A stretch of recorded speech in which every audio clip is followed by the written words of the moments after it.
Wait until you see how God's clock stopped for 2 millennia, only to wake up with a roar that the world still cannot explain. Stay tuned as we perform a spiritual autopsy on the soil of Israel, revealing why the year 1948 was not a political accident, but the resurrection of dry bones prophesied by Ezekiel. Don't miss the chilling connection between the decisions of the ancient Sanhedrin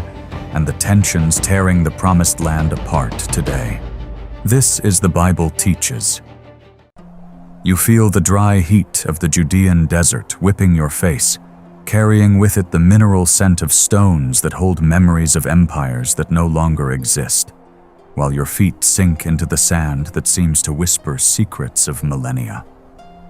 The air is dense, saturated with the dust of bones that the prophet Ezekiel once saw scattered across a lifeless valley. It's a sea of sun-scorched whiteness that defied any hope of restoration or breath. The psychology of this isolation reveals that the despair of a people begins when history seems to have forgotten their name, transforming identity into a fragment of pottery buried under layers of silence and imperial dust. The thesis of this vision is that the restoration of 1948 began long before diplomats signed papers, born the moment divine breath decided to blow upon what the world considered irremediably dead and forgotten. You gaze at the horizon and notice that the shadows of ancient watchtowers still linger on the land, reminding you that God's timing doesn't follow human calendars, but the rhythm of a promise that knows no weariness. And the tremor you feel under your fingers when touching a stone ruin in Jerusalem is an echo of a geopolitics that Daniel described while the flames of Babylon still illuminated the sky of his own anguish. The smell of ozone and wet earth that precedes the desert storm is the same that hangs over the borders today, where nations stir without understanding that they are merely enacting verses from a script written in blood and glory. The psychology of Christian resistance teaches us that the awakening of Israel in 1948 was the sign that the winter of exile was coming to an end, forcing us to look at our own areas of dryness and ask ourselves if we still believe in the God who makes dry bones rise up as an army. Every grain of sand that gets into your eyes is a reminder of the harshness of this prophecy, which is not an abstract theological concept, but a physical reality of sweat, struggle, and the rebirth of a nation that hell tried to erase from the memory of the earth. We are walking through territory where the past and the future collide at every turn, and where the significance of 1948 is proof that the altar is the only fixed point in a world of political alliances that shift like dunes in the wind. Imagine yourself now in the heart of a suffocating Babylon, where the smell of hot bitumen and the heavy incense of Marduk's temples mingle with the odor of sweat from thousands of slaves who move the gears of an empire drunk with power. The air is thick, laden with the humidity of the Euphrates, and you feel the fine dust of Nebuchadnezzar's palace clinging to your skin as you observe Daniel. The young man with deep eyes and hands that tremble slightly as he holds the weight of a revelation the world was not yet ready to bear. The psychology of this exile reveals that Daniel's trauma was not merely the loss of his homeland, but the anguish of seeing God's time measured by imperial chronometers that ignored the ruined altar far away in Jerusalem.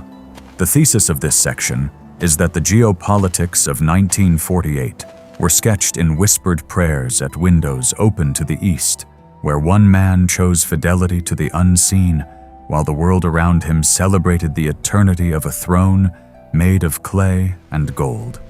The silence preceding the king's decree is the same tension you feel today when you look at headlines that attempt to explain Israel merely as a political enclave or a Western defense strategy. You realize that the trembling in Daniel's hands as he deciphered the 70 weeks is the same tremor of the earth that opened in 1948 to give way to a people who learned to survive in the belly of the whale of empires. The smell of oxidized metal from Babylonian swords seems to echo in the cold gleam of modern borders, revealing that the struggle for land was never just about soil, but about the right for the divine breath to dwell again in a specific geographical place. The psychology of waiting teaches that God allowed the 2,000-year winter so that when the bones finally came together, the world would know that it was not the UN or diplomacy that raised Israel, but the power of a word that doesn't return empty. Which we are witnessing a historical autopsy, where every decision made in ancient courts serves as a mirror for today's alliances, showing that the fate of nations is still subject to whoever writes on the wall, while the powerful feast on their own ignorance. You now walk among the tents of an exile camp on the banks of the Chebar River, where the smell of dung smoke and the sound of the stifled weeping of mothers who have lost their children create an atmosphere of seemingly endless grief. The blazing midday sun makes the clay of the banks crack like the skin of a man who has given up fighting, and you feel the weight of the dust on your eyelashes as you watch Ezekiel sitting motionless in the dust, as if listening to a frequency that no one else can perceive. Or the psychology of this collective trauma reveals that exile is not merely a geographical distance, but the feeling that God Himself has become a stranger in our memory, leaving us at the mercy of empires that treat us as numbers on clay tablets. The thesis of this moment is that current geopolitics is the belated echo of Ezekiel's silence, where the absence of a physical home prepared the human soul to value the land not as possession, but as the sacred place where identity is reunited with its creator. The tremor you perceive in the prophet's voice as he describes the glory emanating from the temple is the same vibration of uncertainty that shakes the world's capitals when the name of Israel is pronounced in assemblies of power. Where the smell of iron and heated stone emanating from the ruins of Judea seems to traverse the centuries to remind us that the promise of restoration demands a cost that modern logic cannot process, the cost of absolute waiting and the pain necessary for rebirth. The psychology of the remnant teaches that the year 1948 was the answer to this silent agony, proving that the God of Ezekiel is not confined to stone temples, but moves the tectonic plates of world politics to fulfill what was sketched in the dust of exile. You look at your own hands, soiled by the earth of your journey, and understand that the restoration of a nation is the mirror of the restoration your soul seeks when winter seems to be the only season of your life. You now find yourself walking through a valley where the silence is not the absence of sound, but the unbearable weight of a death that has lasted for centuries, feeling the dry mineral air enter your lungs as your feet tread upon the calcined whiteness of bones that the desert sun has turned to dust. The smell of limestone and barren earth is so strong that you can almost taste the desolation at the base of your tongue, observing how each fragment there seems like a broken promise that time has buried under layers of imperial oblivion. The psychology of this vision of Ezekiel reveals that the state of these bones represents the ultimate limit of human failure, when hope is not only sick, but has already become dust scattered by the wind of the nations. The thesis of this spiritual autopsy is that the year 1948 was the exact moment when this dust began to hear a divine frequency, forcing the world to witness that God's geopolitics ignores the logic of decomposition and natural laws. You notice an almost imperceptible tremor in the ground, a vibration that doesn't come from the earth, but from an invisible command that orders life to reclaim its space in a territory that history had declared a perpetual cemetery. The cold sweat trickling down your neck is a sign of your own soul reacting to the mystery of a national resurrection that defies all manuals of military strategy and modern diplomacy. You watch the dust rising in small swirls, as if the atoms of that land were being rearranged by hands that don't bear human fingerprints, but carry the weight of eternity in every movement. The psychology of restoration teaches that 1948 was not the end of pain, but the beginning of a new tension, day where the body of Israel rose even before possessing the breath of full peace, exactly as the prophet described, seeing nerves and flesh covering the dry structure before the Spirit breathed. The thesis of this section is that we live in the interval between the sound of bones coming together and the final sigh of redemption, where current geopolitics is the battlefield between the memory of exile and the promise of a home that will never again be destroyed. You look at your own scars and understand that if God could raise an entire nation from a valley of ashes, the winter of your life is merely the season preceding an awakening that the world cannot ignore. Imagine yourself now in the cold stone corridors of a Persian palace, where the scent of stored linen and the aroma of rare spices waft under the torchlight that casts long, undistorted shadows against the walls of epic reliefs. The air is heavy with the silence of an empire he believes to be eternal, while Daniel, now an elderly man with skin marked by time like an ancient scroll,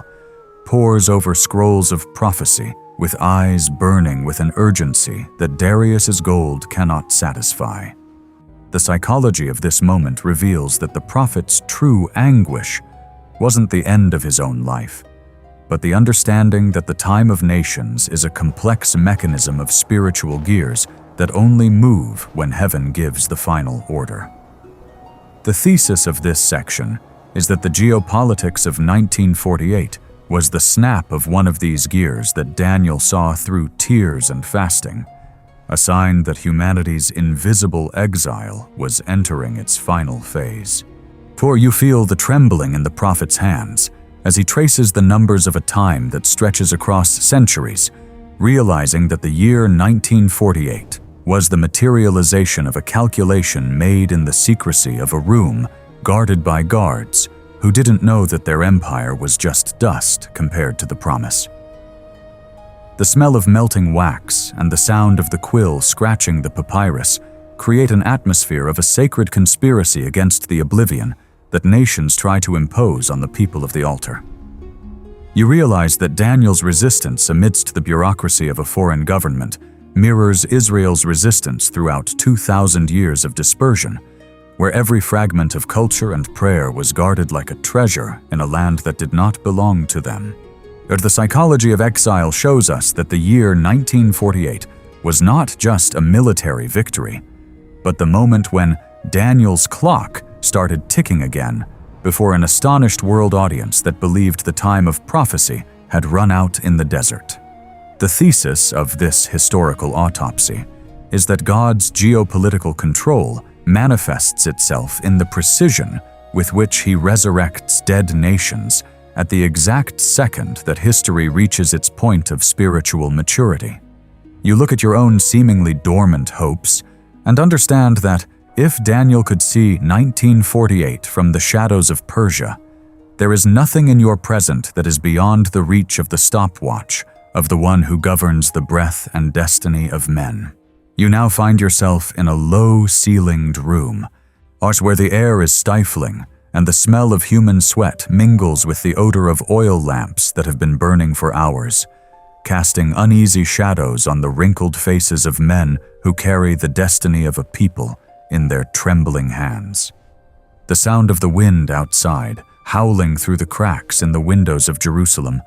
seems like the lament of a nation that feels the ground tremble under the weight of Roman boots, while the Sanhedrin meets in a silence heavy with a soul-crushing tension. The psychology of this moment reveals that geopolitics is not born on battlefields, but in the fear of leaders who try to preserve their authority while the world they know is about to be swept away by the winds of history. The thesis of this autopsy is that the decisions made in that environment of stone and conspiracy created the 2,000-year vacuum that would only be filled when the planes of 1948 cut through the same sky that once saw the glory of Israel depart. You feel a chill in your bones when you realize that rejection and acceptance are the invisible currencies that buy exile or restoration, and that the year 1948 was the belated payment of a spiritual debt that time could not erase. The dust that rises from the stone floor as a priest moves impatiently seems to carry the atoms of a promise that the prophet Daniel described as the end of indignation, while the eyes of the men present search for a political solution that God had already sealed with the blood of the prophets. You observe the trembling on the lips of an elder who knows that deep down, that human alliances are like the clay that Daniel saw at the feet of the statue, ready to crumble under the weight of the stone that was not cut by human hands. The psychology of survival teaches that the people of Israel learned to exist in the cracks of empires, guarding the fire of the altar in hands soiled with earth and marked by forced labor in ghettos and deserts around the globe. The thesis of this section is that current geopolitics is the direct result of a resistance that refuses to die, proving that the year 1948 was the physical resurrection of an identity that never ceased to pulsate in the secret of exiled hearts. You look at your own inner struggles and understand that the 1948 restoration is a sign that no leadership error or political decision can prevent the divine breath from reclaiming what is his at the precise moment of the collision between time and eternity. You now find yourself walking along a dirt road where the smell of rusted iron and the acrid odor of smoke from burning cities permeate the air, making each breath heavy, as if you were carrying the grief of entire generations on your shoulders. The blazing desert sun reflects off the sharp stones of the path, and you feel cold sweat trickle down your temples as you observe the trail of bare feet and calloused hands that marked the soil of Judea before the great silence of the dispersion. Or the psychology of this trail reveals that the trauma of expulsion was not merely the loss of a geographical coordinate, but the fragmentation of a collective soul that spent 2 millennia trying to recognize itself in the broken mirrors of foreign nations. The thesis of this section is that the geopolitics of 1948 were forged in a crucible of absolute pain, where every drop of blood spilled in the past served as the seal of a deed that no modern army or diplomatic treaty could annul. You feel the tremor in the earth and realize that the return was not a graceful political movement,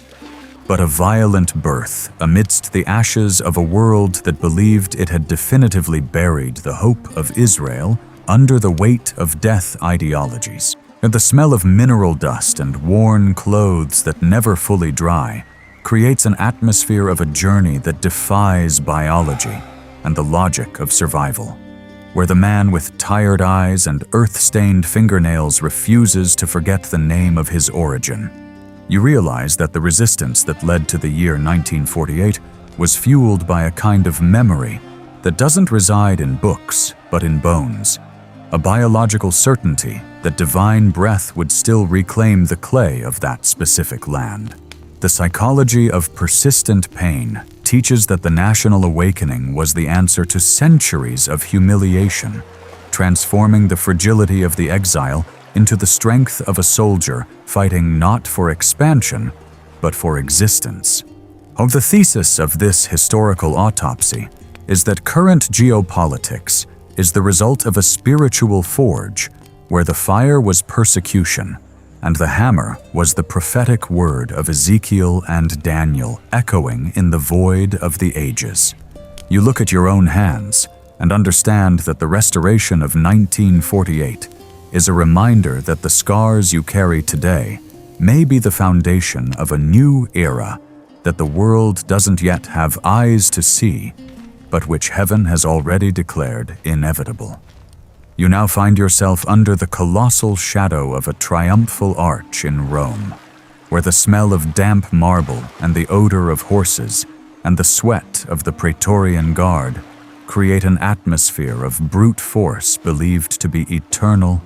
and invincible. The air is heavy with the metallic sound of sandals striking the cobblestones as you watch the spoils of the Temple of Jerusalem being paraded as trophies, feeling a chill in your bones as you realize that the ancient world was declaring, at that very moment, the end of a people's history. The psychology of this crushing reveals that the empire seeks not only to conquer territories, but to erase the memory of the altar, replacing divine identity with tax records and submission to the Caesar of the moment. The thesis of this historical autopsy is that the year 1948 was the final answer to the silence imposed by the legions, proving that the breath of God is capable of traversing millennia to topple the stone monuments that attempted to bury the prophecy. When you feel the earth's vibration and understand that the empire that seemed immortal has turned to dust, while the nation it tried to destroy has risen from the ashes to reclaim its place on the clock of eternity. The smell of mineral dust and dried blood in the crevices of the Roman ruins seems to tell the story of a resistance that classical geopolitics never managed to understand or tame. You realize that the trembling hands of the exiles who crossed the Mediterranean in chains were the same tremor of hope that moved the ships that landed in Haifa in 1948, bringing back the human clay that Rome tried to scatter to the winds of the nations.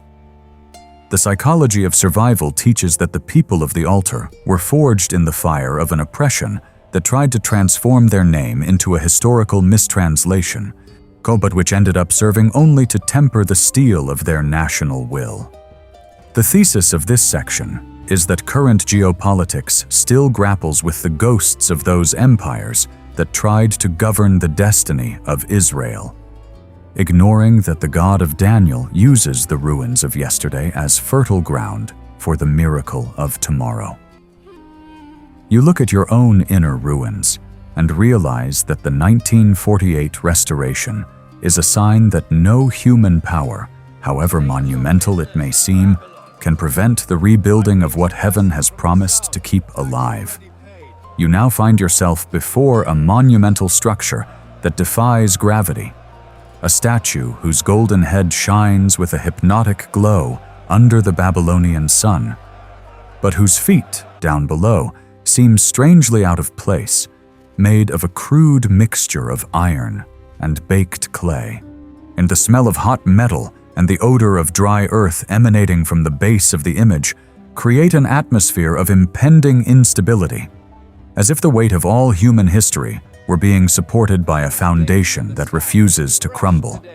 The psychology of this vision of Daniel reveals that the greatest weakness of empires lies not in the lack of armies or gold, but in the internal incompatibility of their alliances, where the brute force of iron tries, in vain, to amalgamate with the fragility of human clay.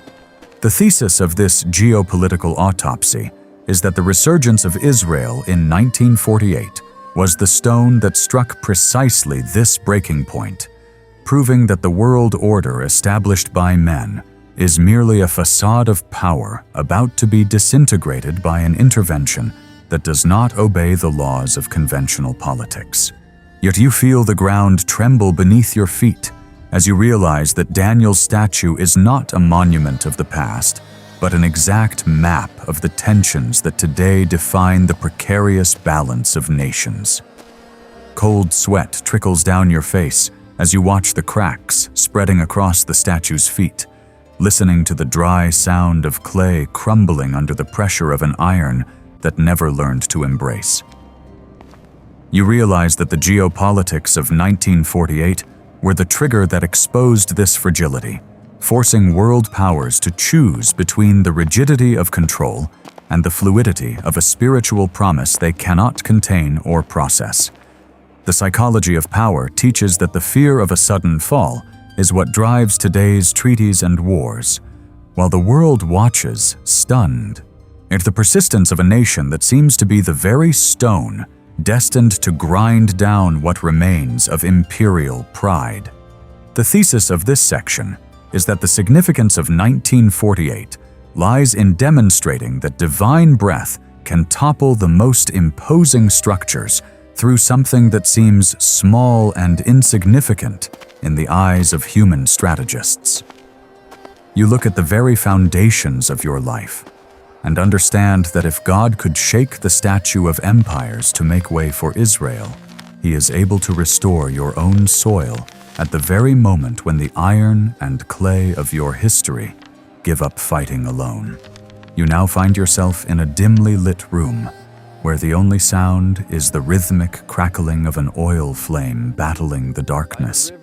projecting Daniel's silhouette onto walls covered in calculations that seem to bleed the urgency of a time the ordinary world ignores. The smell of aged papyrus and the mineral odor of ink dust create an atmosphere of a flesh-consuming vigil,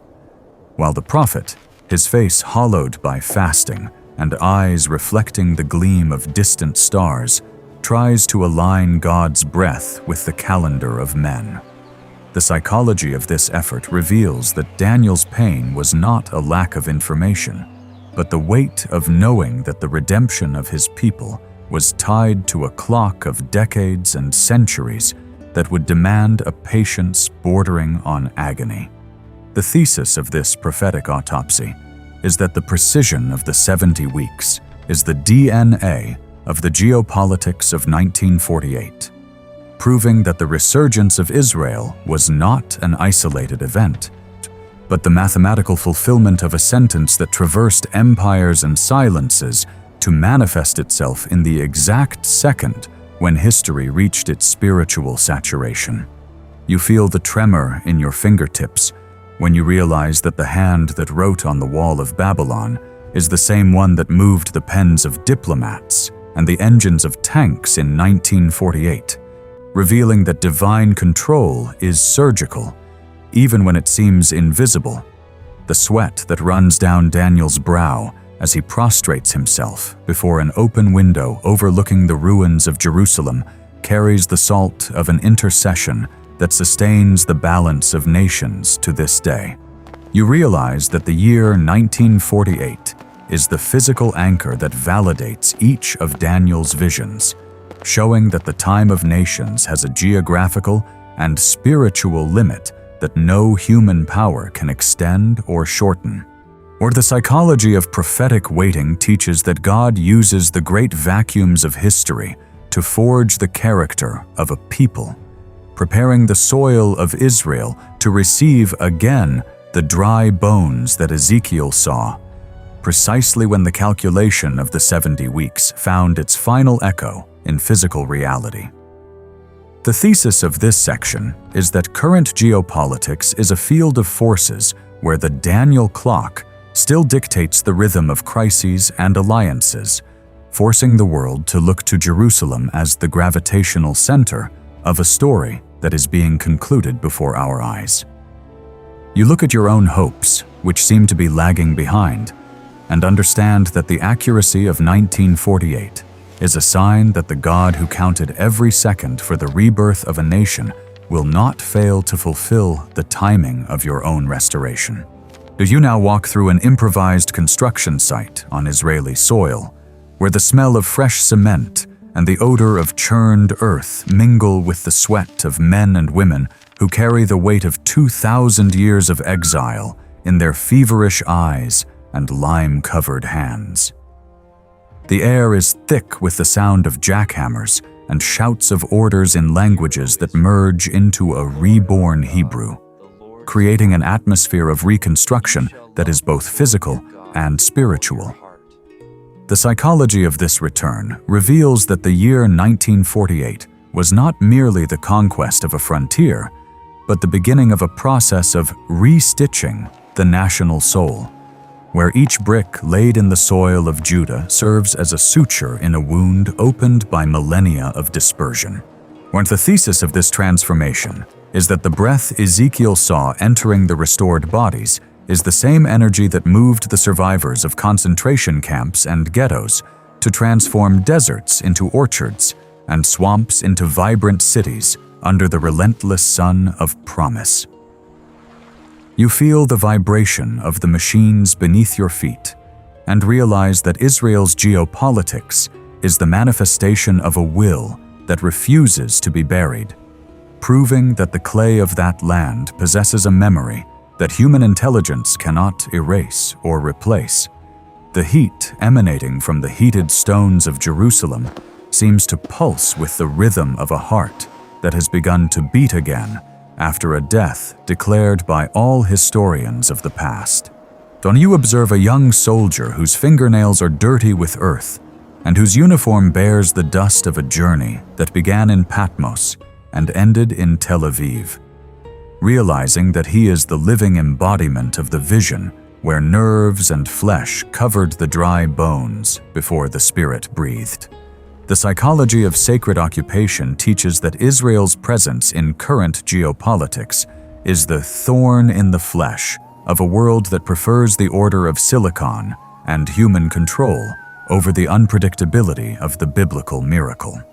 The thesis of this section is that the 1948 rebirth was the architecture of an identity that no modern empire has managed to project, forging a nation that is a living sign that Ezekiel's word carries more weight than any diplomatic resolution or military threat. You look at your own ruins and the effort to rebuild your history, and you understand that the breath that raised Israel is the same breath that is ready to blow across your desert, transforming your weakness into a fortress that the world can never bring down. You now find yourself in a modern conference room where the cold glow of LED screens and the constant hum of air conditioners attempt to silence the tension emanating from diplomats in expensive suits and gazes that conceal centuries of prejudice. The air is sterile,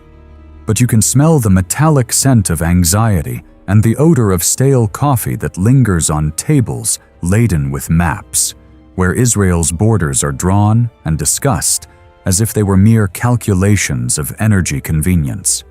The psychology of this diplomatic siege reveals that global hostility toward 1948 is not just a matter of territory or resources, but the instinctive reaction of a world system that Daniel described as a succession of devouring beasts that cannot tolerate the existence of a kingdom that does not bow to their logic. The thesis of this geopolitical autopsy is that the irrational hatred that nations pour upon Israeli soil is the exact fulfillment of prophecy, proving that the stone that crushed the feet of the statue continues to be the stumbling block for all those who believe they can govern human destiny without consulting the altar. You feel the tremor in the voices of the narrators and realize that the year 1948 was the awakening of a force that classical politics tries to muzzle, but which eternity has already declared as the central axis of all final conflict. A cold sweat runs down the temples of strategists as they try to decipher why such a small nation occupies so much space in the imagination and fury of the planet. You observe how the alliances of iron and clay, prophesied by Daniel, continue to crumble before Israel's insistence on simply existing in its own sacred clay, revealing that current geopolitics is merely the shell of a spiritual war that the world tries to hide under resolutions and treaties. The psychology of persecution teaches that the world hates 1948 because that year is living proof that the control of nations is an illusion and that there is a God who fulfills his promises, even if it costs the stability of entire empires. The thesis of this section is that the crises you see in the headlines today are merely the echo of the 70 weeks reaching their climax,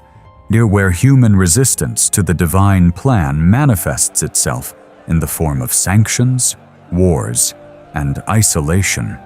You look at your own battles, where it seems the whole world is rising up against your reconstruction, and you understand that the hatred Israel has faced since 1948 is a sign that something of immense spiritual value is being restored within you,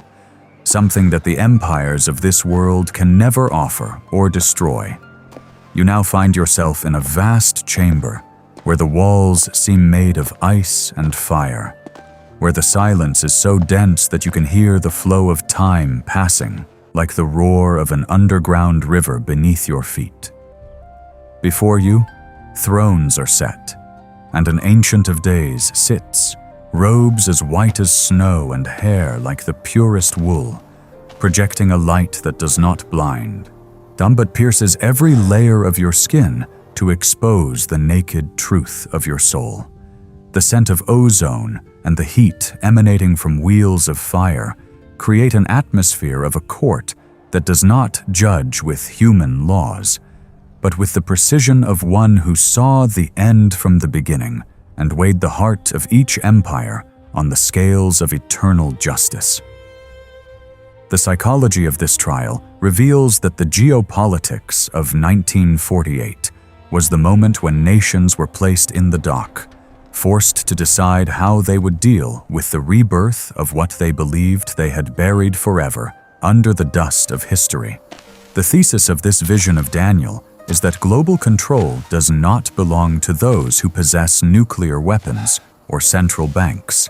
but to him who opens the books and removes the dominion of the beasts the very second that the measure of their arrogance reaches its peak. You feel the tremor in your own legs as you realize that the year 1948 was a spiritual checkmate delivered against the powers that govern human thought, revealing that the resurrection of Israel is the prelude to the establishment of a kingdom that will have no end. The smell of earth moistened by the rain of divine justice seems to replace the odor of metal and blood of past eras, bringing a clarity that the political world avoids at all costs. The time of the Gentiles is coming to an end. The psychology of reckoning teaches that God uses the physical existence of Israel as the moral thermometer of humanity, where the way nations respond to the promise of 1948 defines their own destiny before the throne. The thesis of this section is that current geopolitics is the final stage of a tribunal where masks are falling, and where the brute force of modern powers proves powerless before the stone that Daniel saw grow until it filled the whole earth. You look at the unjust judgments you have suffered, and the sentences the world has tried to pass on your story, and you understand that the God of Daniel is the final judge who reversed Israel's exile and is ready to have the last word on your redemption. You find yourself sitting on the damp, dark clay of the banks of the Chebar River, feeling the cold dampness penetrate your garments while the sound of the running water seems to carry the lament of a generation that has lost everything but its memory. The smell of mud and rotting reeds mingles with the odor of dried fish and the sweat of men who, like Ezekiel, have learned to gaze at the horizon with eyes burning with a longing that time cannot anesthetize. The psychology of this exile reveals that the greatest punishment was not the physical distance from Jerusalem, but the slow erosion of hope, where Babylonian daily life tried to convince the people that the altar was merely a fable of failed ancestors. The thesis of this agony is that the year 1948 was the final answer to this cry by the riverbank, proving that the longing for Zion was not a romantic sentiment, but a dormant geopolitical force capable of bending the will of nations when divine breath decided that the captivity had ended. And you feel the earth tremble when you realize that every tear shed by Ezekiel on the clay of Chebar served to soften the soil that, millennia later, would receive the foundations of modern Israel. Cold sweat trickles down your neck as you watch the exiles hang their harps on the willows, refusing to sing the Lord's songs in a foreign land, a gesture of resistance that modern psychology would call identity preservation under extreme trauma. You realize that the year 1948 is the song that has returned to being played, a hymn of survival echoing from the shores of Babylon to the hills of Judea, revealing that biblical history is not a cycle of defeats, but an ascending spiral toward complete fulfillment. The scent of wet earth and freedom emanating from the prophesied return seems to heal the wound opened by expulsion, more showing that God's geopolitics uses suffering as a method of purification for what is to come. The thesis of this section is that the current crises in the Middle East are merely the final chapter of a story that began with Ezekiel's weeping, where the world tries, in vain, to silence a song that eternity has already composed. You look at your own losses and the longing for what you have not yet experienced, and you understand that the God who heard the cry in Chebar is the same God who orchestrated 1948 to say that your return to the Promised Land is only a matter of time. You now find yourself in a heated stone courtyard, observing the long shadow of an obelisk that creeps across the ground like the hand of a clock measuring not hours, but the ages of a divine judgment. Or the smell of warm dust and the mineral odor emanating from the stones of Jerusalem create an atmosphere of waiting that seems to suspend the very breath of the world. While the prophet Ezekiel, his hands stained with lime and his face marked by deep furrows of intercession, watches the glory of God move with the slowness of an inevitable sentence. The psychology of this movement reveals that the departure of the divine presence was the trauma that generated the 2,000-year vacuum, a silence where human geopolitics attempted to occupy the space that belonged only to the throne. The thesis of this spiritual autopsy is that the year 1948 was the moment when the shadow of this clock began to recede, indicating that the time of desolation was being swallowed by the light of a restoration that the political world considered scientifically impossible. You feel the tremor in the ground and realize that the nation's return is the prelude to the return of glory, transforming the world map into a stage where every inch of Israel is contested by forces that know the end of their dominion is near. The sweat that burns in your eyes as you gaze at the sun's glare over the mountains of Judah is the same sweat of agony that Daniel felt upon realizing that the time of nations is a painful parenthesis in eternity.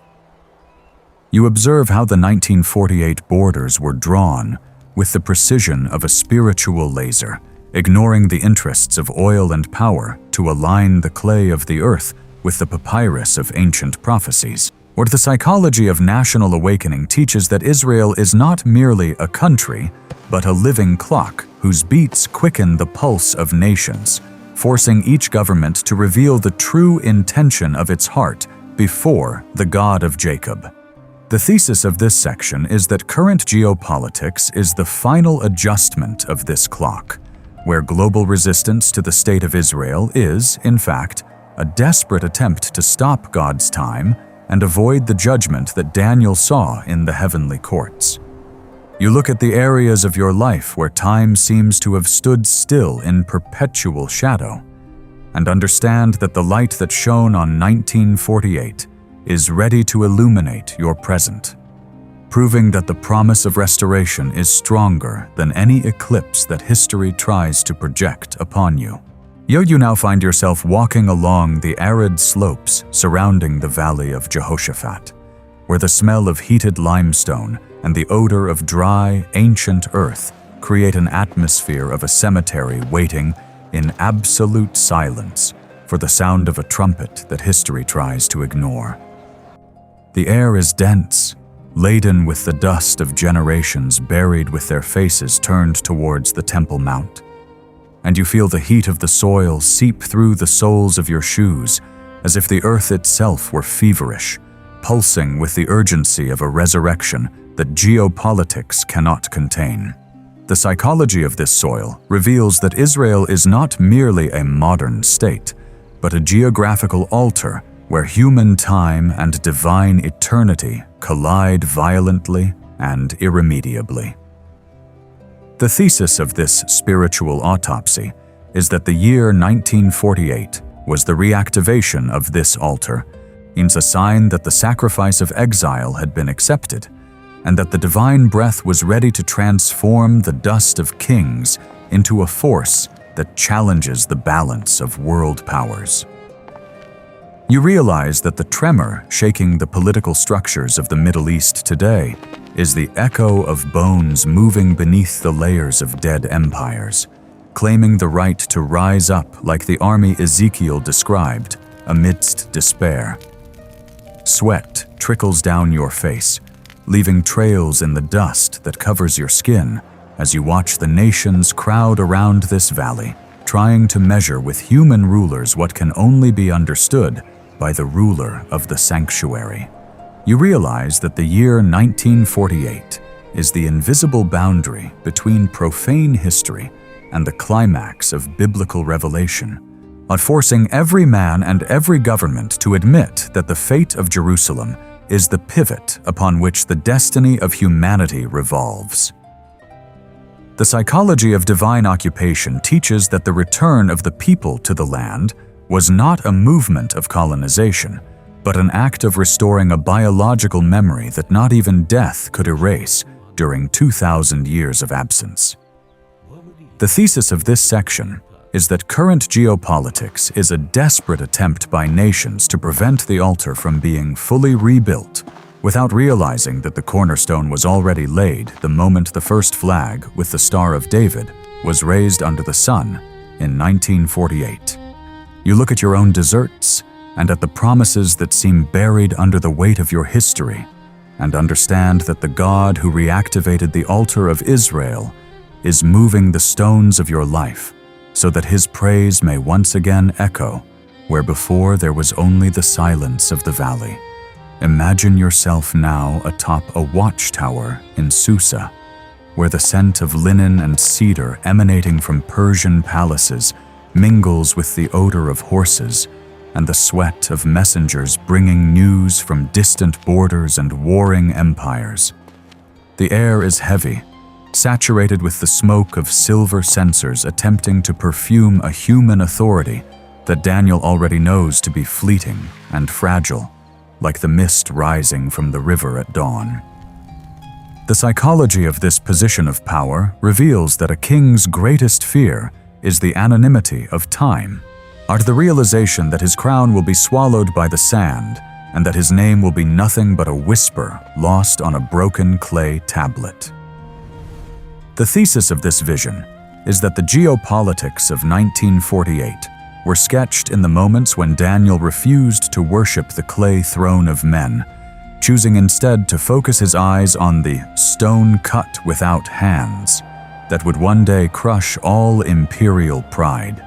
You feel the vibration of the wind against the stones of the tower and realize that the year 1948 was the first major impact of this stone against the statue in modern history, revealing that the iron and clay of current alliances do not possess the necessary cohesion to withstand the breath of the one who rules the kingdoms of men. The smell of mineral dust and melted wax emanating from the royal chambers seems to tell the story of all the empires that tried to govern the destiny of Israel and failed, becoming mere footnotes in a text they could never edit. You observe Daniel, his skin marked by decades of service and a calmness that defies the conspiracies around him, realizing that his strength did not come from his position in government, but from his connection to the eternal clock that pointed to the nation's resurgence in the end times.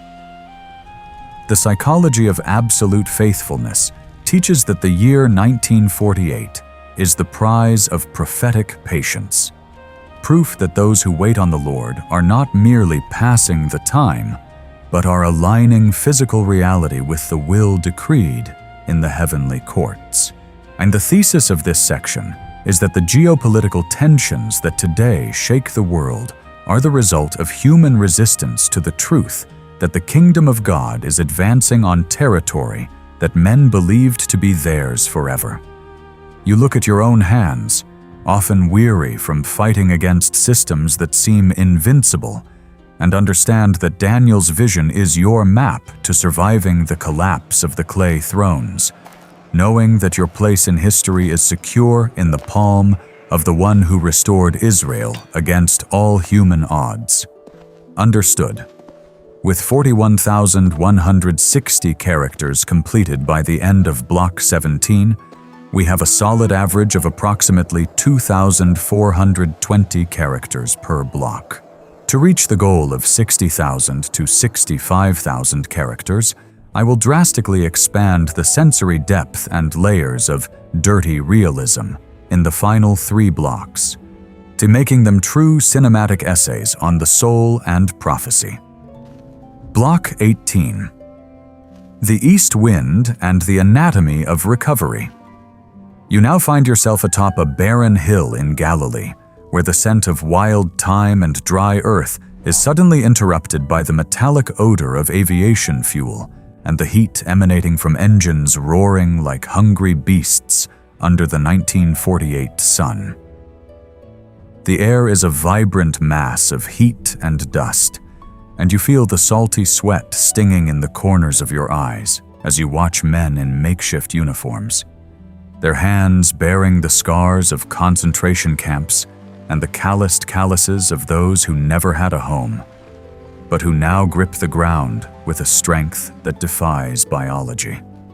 The psychology of this reclamation reveals that the courage of these individuals did not stem from superior military training, but from a metaphysical hunger for belonging, a visceral need to bury the stigma of the exile beneath layers of clay that Daniel called holy. The thesis of this autopsy is that current geopolitics is sustained by this same breath of stubbornness, where the existence of Israel is the miracle that disproves the logic of empires and proves that when heaven decides to restore what was lost, not even the world's largest army can keep the dry bones on the ground. You feel the tremor in the ground and understand that the 1948 reconquest was the spiritual surgery that removed the cancer of invisibility from a people, forcing nations to look at the map and see there the finger of God writing the preface to the end. Or the smell of rusted iron and artillery smoke that hung over the roads of Jerusalem that year seems to still be present in every peace negotiation that fails today, reminding the world that land is not a commodity, but an altar. You observe the dirt-stained fingernails of a young olive planter in the Negev and realize that he is the direct continuation of the breath that Ezekiel felt pass through the valley, a living piece in a geopolitical puzzle where the pieces are moved by hands that don't appear in the newspapers. The psychology of survival teaches that the year 1948 transformed trauma into fuel, creating a nation that doesn't ask permission to exist, but declares its presence through the force of a prophecy that Daniel sealed, and that time finally opened. The thesis of this section is that the resistance you feel on your own journey, the east wind that tries to knock down your plans, is merely a sign that you are treading on the ground of a promise that the world hates because it cannot control it. You look at your own scars and realize that, just like in 1948, your return will not be silent or clean, but will be real, marked by the sweat and glory of those who have discovered that the altar is the only place where fear dies and eternity begins to breathe. Block 19. Daniel's River and the Geopolitics of the End. You now find yourself on the banks of the great Tigris River, feeling the damp, cold breeze blowing over the murky waters, carrying with it the scent of mud and ancient secrets buried beneath the foundations of Nineveh and Babylon. The air is heavy with an otherworldly silence, broken only by the sound of water lapping against the rocks. As you observe two beings seemingly made of light and bronze standing on the banks, discussing a time the human brain can barely process. The psychology of this vision of Daniel reveals that the end times are not a chaotic, uncontrolled event, but an ordered flow where every political crisis and every conflict on Israeli soil is a precise coordinate on a map of redemption that was drawn even before the first exile. The thesis of this geopolitical autopsy is that the year 1948 was the moment when the current of this prophetic river accelerated, dragging nations into a funnel of decisions where neutrality became impossible and survival depended on being aligned with the kingdom that Daniel saw emerging after the collapse of empires. Would you feel the tremor in the ground and realize that current geopolitics is merely the foam on the surface of a deep river that is carrying humanity back to the point where it all began? The final confrontation between the arrogance of kings and the sovereignty of the Most High. Cold sweat trickles down your back as you try to understand the mystery of time that the angel revealed, realizing that the year 1948 is the starting point of a countdown that no one can pause or reverse with superficial peace treaties. You observe the metallic glint of the waters and understand that the conflict that today divides the world regarding Israel is the physical manifestation of a war that Daniel saw in the heavenly realms, where dominion over the earth is merely a reflection of dominion over the souls of nations, where the psychology of urgency teaches that God uses the existence of Israel as a wake-up call for a humanity intoxicated by technology and selfishness, reminding us that the clay from which we were made has an owner and that this owner is coming to reclaim his property. The thesis of this section is that the significance of 1948 lies in its ability to expose the fragility of modern powers, which find themselves hostage to a small strip of land that the Bible calls the center of the world. You look at the flow of your own life, at the waters that often seem to drag you away from your purpose, and you understand that the God who rules over Daniel's river is the same God who set Israel's feet on firm ground in 1948, ensuring that your destiny will not be decided by the chaos of circumstances, but by the precision of a promise that has already overcome time. You now find yourself at the highest point of the Mount of Olives, smelling the dust and incense rising from the old city of Jerusalem as the sun sets, painting the walls with a gold that seems like blood and glory mingled in a single divine palette. The air is thick, saturated with the expectation of millennia, and you feel the earth tremble beneath your feet as if the entire planet were holding its breath before a cry that will change history forever. The psychology of this ending reveals that the year 1948 was not the final destination, but the gateway to the final act of a play that began in Eden and now finds its climax in today's newspaper headlines. The thesis of this spiritual autopsy is that Israel's geopolitics is God's scalpel that opens the hearts of nations, revealing the deepest and most hidden aspects of every government, every ideology, and every human heart that attempts to position itself before the mystery of Zion. You look to the horizon and realize that the bones Ezekiel saw rising in 1948 are now ready to receive the spirit that Daniel prophesied, transforming the national resurgence into the platform for the eternal government that will definitively crush the iron and clay feet of this world. The dry sweat on your skin and the accumulated weariness of a journey that spanned empires and centuries now transform into a peace that defies reason, as you understand that the chaos of the present is merely the birth of the future. You watch the lights of Jerusalem lighting up one by one, like earthly stars reflecting the promise that the altar will never again be extinguished, and proving that the year 1948 was the victory of divine breath over the void of death. The psychology of consummation teaches that our generation was chosen to witness what the prophets only saw from afar amidst tears and fasting, making us responsible for interpreting the signs of 1948 not as historical curiosity, but as an urgent call to repentance and vigilance. The final thesis of this script is that the meaning of 1948 is God's signature on the contract of humanity's redemption, guaranteeing that the time of desolation is over and that the kingdom Daniel saw is only a breath away from becoming the only visible reality. You look at your own hands, at your life and your struggles, and you understand that if God could raise Israel from the dust and ashes of 1948, there is nothing in you that He cannot restore, transform, and crown with the glory of His eternal presence.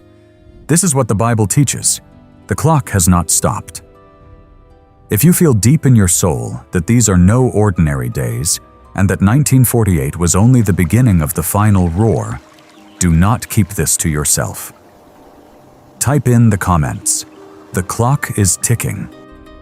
Leave your mark on this spiritual autopsy and subscribe so you don't miss the next movement in the gears of history.